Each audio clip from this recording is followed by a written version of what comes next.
আসসালামু আলাইকুম প্রিয় দর্শক, অন্য মঞ্চ অনুষ্ঠানে আপনাদের স্বাগত জানাচ্ছি। একটি রাজনৈতিক দলে গ্রুপিং খুব স্বাভাবিক ব্যাপার। বিশেষ করে দল যখন ক্ষমতায় থাকে তখন তার ভেতরে নানামুখী গ্রুপিং তৈরি হয়।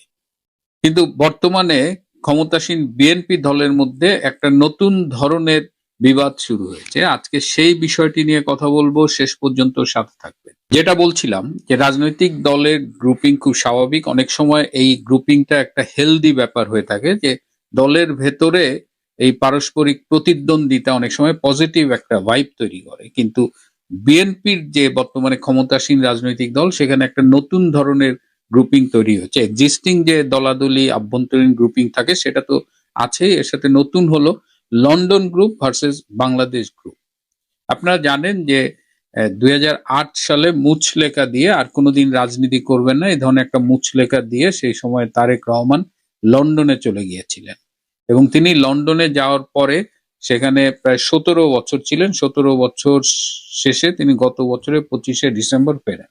তিনি লন্ডনে থাকার সময় বাংলাদেশ থেকে কয়েকজন গিয়েছিল তার সাথে, তারাও পরবর্তীতে লন্ডনে ছিলেন তারেক রহমানের সাথে। আবার লন্ডনে যারা ছিলেন তাদের একটা গ্রুপ তারেক রহমানের সাথে যোগ হয়েছিল। তারেক রহমান সেখান থেকে রাজনীতি করতেন, তার একটা টিম ছিল, সেই টিমের নানামুখী কর্মকাণ্ড ছিল। তো এবার যখন লন্ডন থেকে তিনি ফিরলেন এবং প্রধানমন্ত্রী হলেন, তখন এই লন্ডন গ্রুপ আর বাংলাদেশ গ্রুপের দ্বন্দ্বটা প্রকট হয়ে উঠেছে।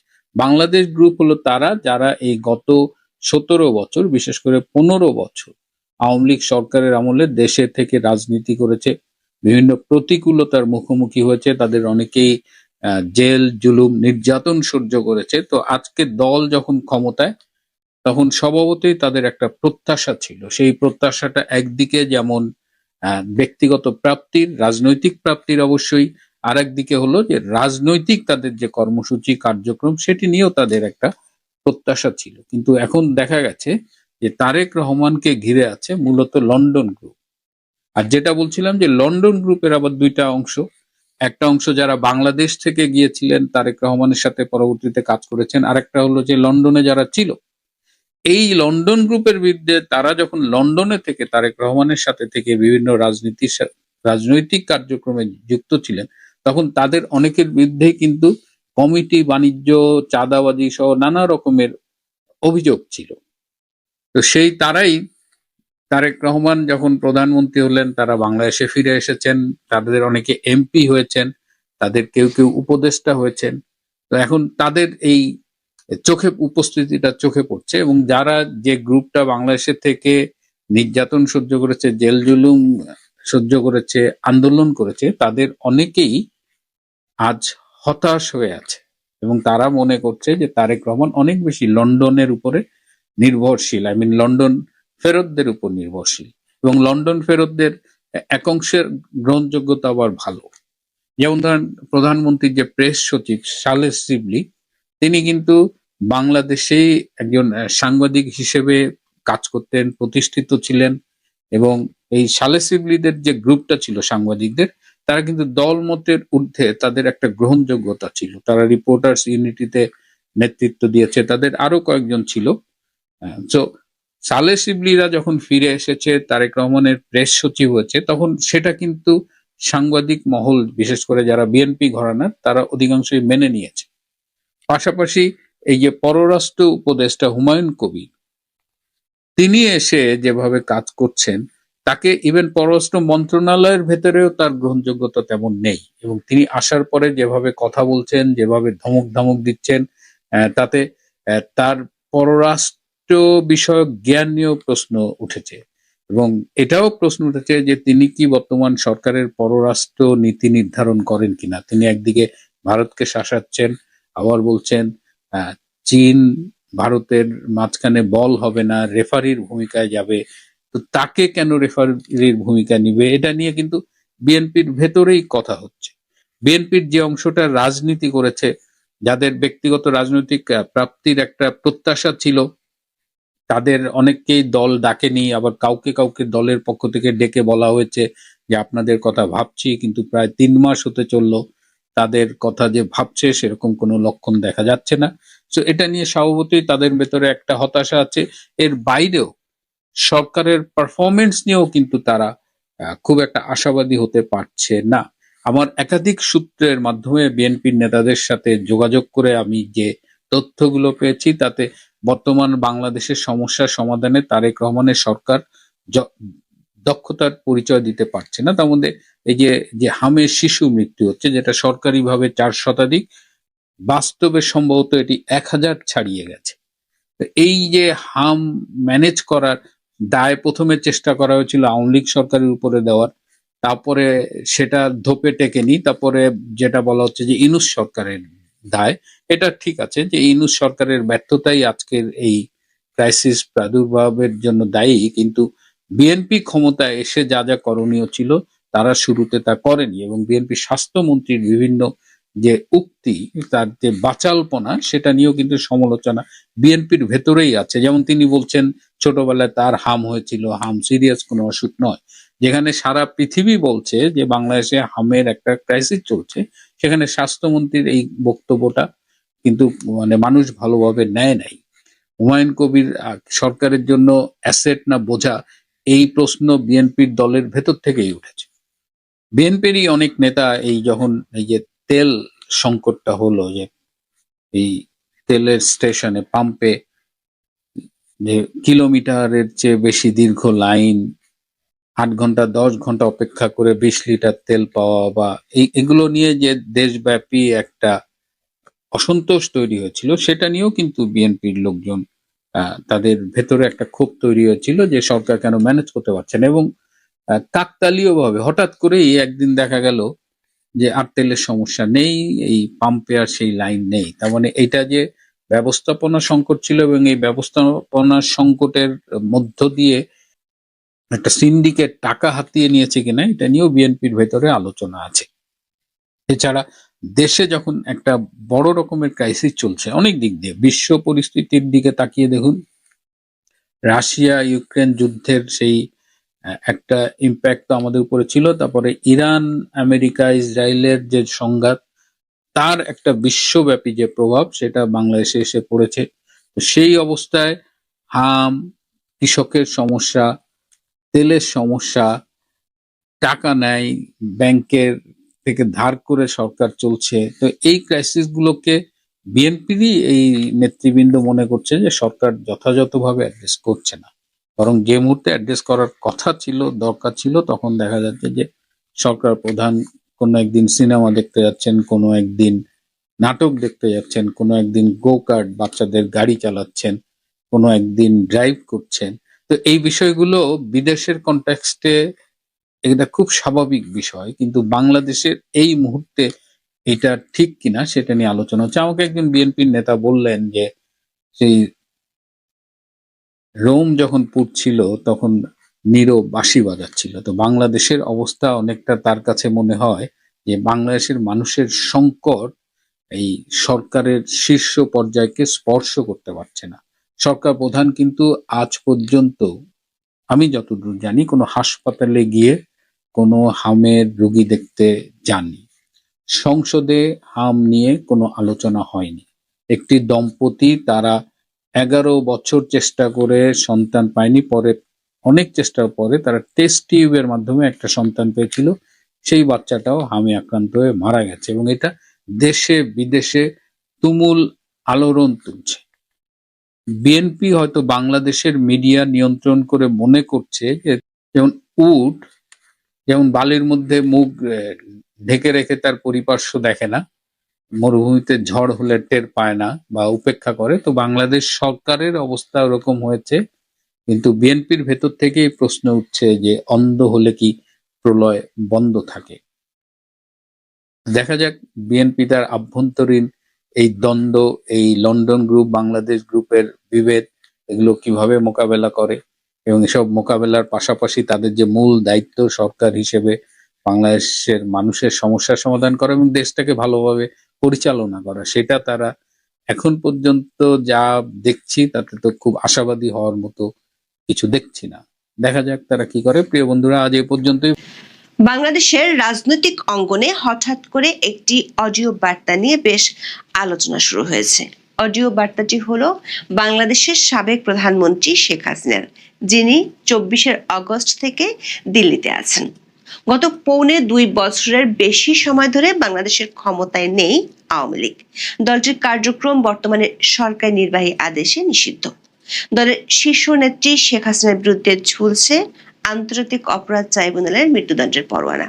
তবুও গত কয়েক সপ্তাহ ধরে ঢাকা, চট্টগ্রাম ও সিলেটের অলিগলিতে কার্যক্রম নিষিদ্ধ ঘোষিত এই দলটির ঝটিকা মিছিল ও নেতাকর্মীদের গ্রেপ্তারের খবর নিয়মিত সংবাদ শিরোনাম হচ্ছে।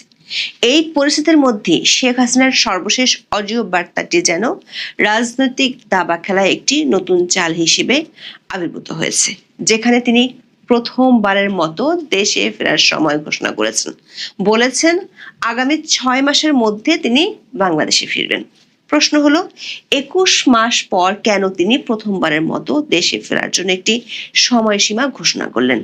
যার বিরুদ্ধে মৃত্যুদণ্ড সহ একাধিক মামলায় শাস্তি ঘোষণা হয়েছে, যার বিরুদ্ধে 663টি মামলা আছে, যার ফেরা না ফেরার বিষয়টি দুটি দেশের কূটনীতিতে বড় একটি ইস্যু, এবং যে ইস্যুটি বাংলাদেশের রাজনীতিতে বড় একটি স্পর্শকাতর বিষয়, তিনি কেন হঠাৎ করে 6 মাসের মধ্যে ফেরার বার্তা দিলেন নিজের দলের নেতাকর্মীদের? এদিকে কার্যক্রম নিষিদ্ধ থাকা সত্ত্বেও আওয়ামী লীগ ও অঙ্গ সংগঠনের নেতারা 17 মে দলটির সভানেত্রী শেখ হাসিনার স্বদেশ প্রত্যাবর্তন দিবস উপলক্ষে দেশব্যাপী ব্যাপক হারে মিছিল ও শোডাউন করতে চায়। সব মিলিয়ে শেখ হাসিনার অডিও বার্তা এবং আওয়ামী লীগের অঙ্গ সংগঠনগুলোর মাঠের তৎপরতা বাড়ায় বাংলাদেশের রাজনৈতিক অঙ্গনে নতুন করে শুধু আলোচনাই বাড়েনি, পর্দার আড়ালে বেশ কিছু নতুন মেরুকরণেরও খবর পাওয়া যাচ্ছে।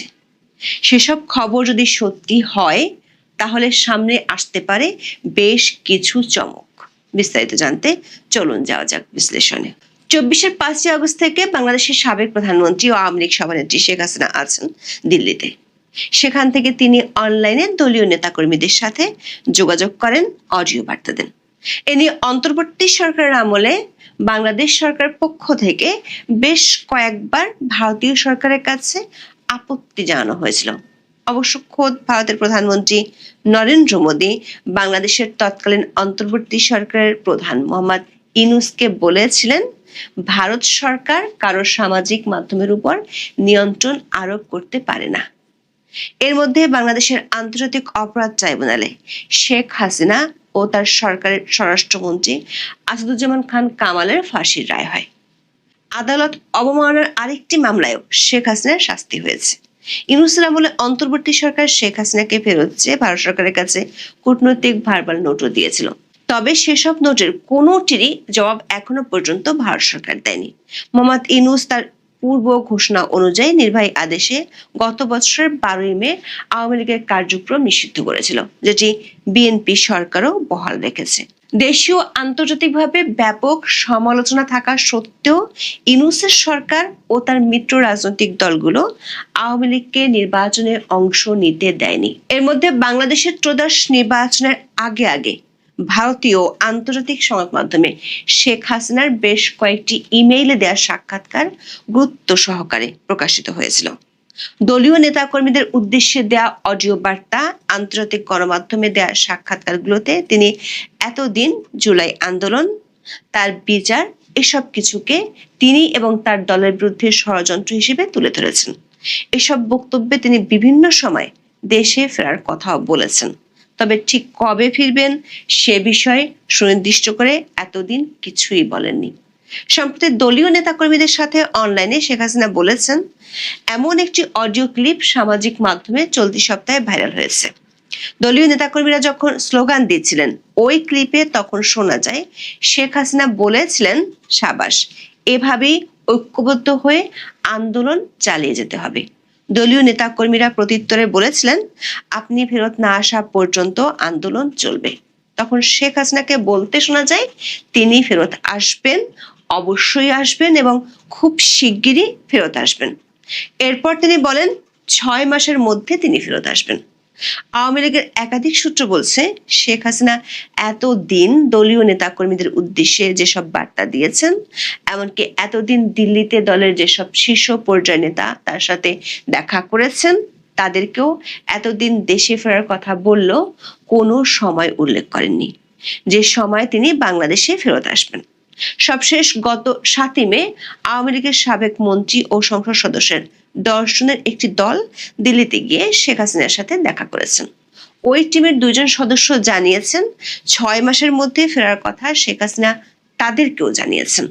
ওই টিমে ছিলেন এমন একজন সাবেক প্রতিমন্ত্রী জানিয়েছেন শেখ হাসিনা কমপক্ষে 3 বার সুনির্দিষ্টভাবে 6 মাসের মধ্যে ফেরার কথা বলেছেন। দর্শক, শেখ হাসিনা হঠাৎ করে কেন 6 মাসের মধ্যে ফেরার কথা বলছেন, এই প্রশ্নটি গত 2-1 দিন ধরে বাংলাদেশের রাজনীতির অলিগলিতে বেশ আলোচনা হচ্ছে। শেখ হাসিনার অডিও বার্তায় সবচেয়ে আলোচিত বিষয়টি হলো তার দেওয়া সুনির্দিষ্ট সময়সীমা 6 মাস। একজন ফাঁসির দণ্ডপ্রাপ্ত আসামি হিসেবে যেখানে তার নিরাপত্তা এবং আশ্রয় নিয়ে প্রতিনিয়ত কূটনৈতিক টানাপোড়েন চলছে, সেখানে তিনি কিভাবে এত সুনির্দিষ্ট সময় দিলেন? রাজনৈতিক বিশ্লেষক এবং গোয়েন্দা সূত্রগুলো এই 6 মাসের হিসাবকে কয়েকটি ভিন্ন আঙ্গিক থেকে দেখছেন। শেখ হাসিনার এই ঘোষণার ঠিক আগেই ভারতের পশ্চিমবঙ্গে এক বড় ধরনের রাজনৈতিক ভূমিকম্প ঘটে গেছে। মমতা বন্দ্যোপাধ্যায় তৃণমূল কংগ্রেসকে পরাজিত করে শুভেন্দু অধিকারীর নেতৃত্বে বিজেপি প্রথমবারের মতো কলকাতার ক্ষমতায় বসেছে। শুধু কলকাতা বা পশ্চিমবঙ্গ নয়, মিজোরাম, ত্রিপুরা ও আসাম মানে বাংলাদেশের 3 দিকে সীমান্ত রাজ্যগুলোতে এখন ডাবল গেরুয়া সরকার, মানে কেন্দ্র আর রাজ্যগুলোতে বিজেপির জয় জয়কার। ডাবল গেরুয়া সরকার ক্ষমতা আসার পর তিনি কেন এমন সময়সীমার কথা উল্লেখ করলেন, সে প্রশ্ন রাজনৈতিক আলোচনাগুলোতে উঠে আসছে। শেখ হাসিনার সাথে শুভেন্দু অধিকারীর সম্পর্ক কেবল রাজনৈতিক নয়, বরং আদর্শিক এবং কৌশলগত।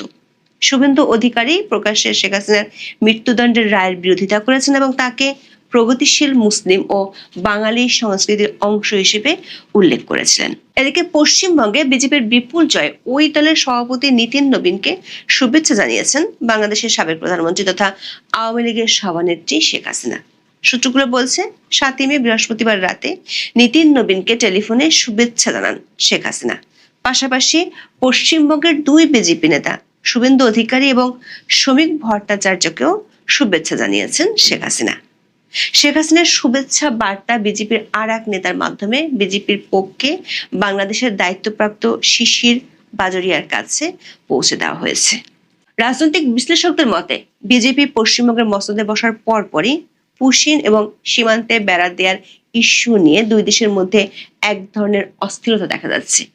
এটি যদি বেশি দূর গড়ায় তাহলে সীমান্ত ব্যবস্থাপনা এবং গোয়েন্দা সহযোগিতার ক্ষেত্রে দিল্লি ও ঢাকার মধ্যে যে বর্তমান ছন্দ রয়েছে তাতে ব্যত্যয় ঘটতে পারে। গত 7 মে শেখ হাসিনার সাথে সাক্ষাৎ করেছেন এমন 2 জন নেতা বলেছেন, ফেব্রুয়ারিতে দায়িত্ব নেওয়ার পর বিএনপি সরকার বর্তমানে রাষ্ট্র সংস্কার এবং অর্থনৈতিক পুনর্গঠনের একটি চ্যালেঞ্জিং সময়ের মধ্য দিয়ে যাচ্ছে। মধ্যপ্রাচ্যের অস্থিতিশীলতা এবং অভ্যন্তরীণ উৎপাদন ব্যাহত হওয়ার ফলে দ্রব্যমূল্যের ঊর্ধ্বগতি সাধারণ মানুষের নাভিশ্বাস তুলেছে।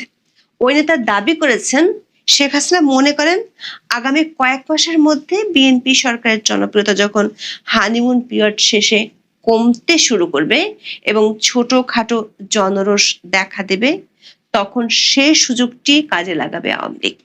দলটির নেতারা বলছেন শেখ হাসিনা 1981 সালের 17 মে যখন দেশে ফিরেছিলেন তখন তিনি একটি প্রতিকূল সামরিক সরকারের শাসনের মুখে ছিলেন। তখনও রাষ্ট্রপক্ষ শেখ হাসিনার ফেরার বিরুদ্ধে ছিল, কিন্তু তার জনসমর্থনের কারণে তাকে আটকে রাখতে পারেনি। আওয়ামী লীগের একাধিক সূত্র বলছে আগামী 17 মে শেখ হাসিনার স্বদেশ প্রত্যাবর্তন দিবস পালন উপলক্ষে দেশব্যাপী মিছিল ও শোডাউন করার প্রস্তুতি নিয়েছে দলটি। এ নিয়ে দলটির শীর্ষ পর্যায়ে একাধিক বৈঠক হওয়ার কথা জানা গেছে। দলটির একাধিক সূত্রে জানা গেছে আওয়ামী লীগ বর্তমানে একটি সেলফ বেসড সাংগঠনিক কাঠামো অনুসরণ করছে। নিষেধাজ্ঞার কারণে তারা কোনো সমাবেশ করতে পারছে না, সেজন্য পাড়ায় পাড়ায় ছোট ছোট দোয়া মাহফিল এবং ঘরোয়া আলোচনা ও মিছিলের পরিকল্পনা করছে। এছাড়া প্রযুক্তি ব্যবহার করে একটি ভার্চুয়াল মাস র্যালি করার পরিকল্পনা করেছে, যেখানে শেখ হাসিনা দিল্লি থেকে সরাসরি অডিও বার্তা দিবেন। দলটির কৌশল হলো পুলিশ যখন খুঁজতে ব্যস্ত থাকবে তখন তারা ছোট ছোট দলে বিভক্ত হয়ে ঝটিকা মিছিল করবে এবং দ্রুত ছত্রভঙ্গ হয়ে যাবে, যা ইতিমধ্যে ঢাকার বিভিন্ন এলাকায় দেখা যাচ্ছে। রাজনৈতিক বিশ্লেষকরা মনে করেন শেখ হাসিনার ফেরার জন্য যে 6 মাসের কথা বলেছেন সেটি সাধারণভাবে দেখতে গেলে এক ধরনের অসম্ভব বলে মনে হবে, কিন্তু এক্ষেত্রে আইনি ও কূটনৈতিক সমঝোতার মডেল যদি কাজ করে তাহলে পাশার দান রাতারাতি উল্টে যাবে। এই মডেলে বাংলাদেশের অভ্যন্তরীণ রাজনীতিতে ছড়ি ঘোরায় এমন পরাশক্তিগুলোর মধ্যে একটি গোপন সমঝোতা হলে শেখ হাসিনার ফেরা কেন অনেক কিছু সম্ভব বলে অনেকেই মনে করেন। বিশেষ করে ভারত ও আমেরিকার বোঝাপড়া এক্ষেত্রে যে বেশ গুরুত্বপূর্ণ সেটি এখন বাংলাদেশের রাজনৈতিক আলোচনায় বেশ ওপেন সিক্রেটের একটি বিষয়। এই মডেলের অধীনে ভূ রাজনৈতিক পরাশক্তিগুলোর মধ্যে সমঝোতা হলে দেশীয় রাজনীতির ভেতরে মোড়ও ঘুরে যাবে, সেটির লক্ষণ এরই মধ্যে দেখা গেছে। যেমন ইউনূসের আমলে বাংলাদেশের বেশ ভারত বিরোধী স্লোগান শোনা গিয়েছিল, এমনকি ভারতীয় দূতাবাসের কিছু কার্যালয়ে হামলার চেষ্টাও হয়েছিল। কিন্তু হঠাৎ করে দিল্লি না ঢাকা স্লোগান একেবারেই ম্রিয়মাণ হয়ে গেছে। আবার মার্কিন বাণিজ্য চুক্তিটি বাংলাদেশের জন্য বড় ক্ষতির কারণ হবে এমন তথ্য উপাত্ত পাওয়ার পরও প্রধান রাজনৈতিক দলগুলো ভাসুরের নাম যেমন মুখে আনা অন্যায়, তেমনি তারা এ বিষয়ে চুপচাপ আছে। আওয়ামী লীগের একাধিক সূত্র বলছে নির্বাচনের আগে মার্কিন প্রশাসন থেকে শেখ হাসিনাকে বাদ দিয়ে রিফান্ড আওয়ামী লীগের প্রস্তাব দেওয়া হয়েছিল এবং সেটি নিয়ে মার্কিন প্রশাসন থেকে বেশ তৎপরতাও ছিল, কিন্তু আওয়ামী লীগের শীর্ষ নেতা ও তৃণমূল থেকে কোনো সাড়া তখন মেলেনি। শেষ পর্যন্ত আওয়ামী লীগকে বাইরে রেখে নির্বাচন হয়। শর্ত ছিল নির্বাচনের পর দলটির নিষেধাজ্ঞা তুলে নেওয়া হবে। অনেকেই মনে করছেন ওই সমঝোতার অংশ হিসেবে নতুন করে ভূ রাজনৈতিক শক্তিগুলোর মধ্যে তৎপরতা শুরু হতে পারে। বিএনপি নীতি নির্ধারকদের কেউ কেউ মনে করেন শেখ হাসিনার এই 6 মাস কর্মীদের মনোবল ধরে রাখার কৌশল হতে পারে। তবে দলটির শীর্ষ কিছু নেতা মনে করেন প্রেক্ষাপট বিবেচনা করলে তার এই সময়সীমা প্রথমবারের মতো উল্লেখ করা বিশেষ বার্তা বহন করে। এখন এ পর্যন্ত।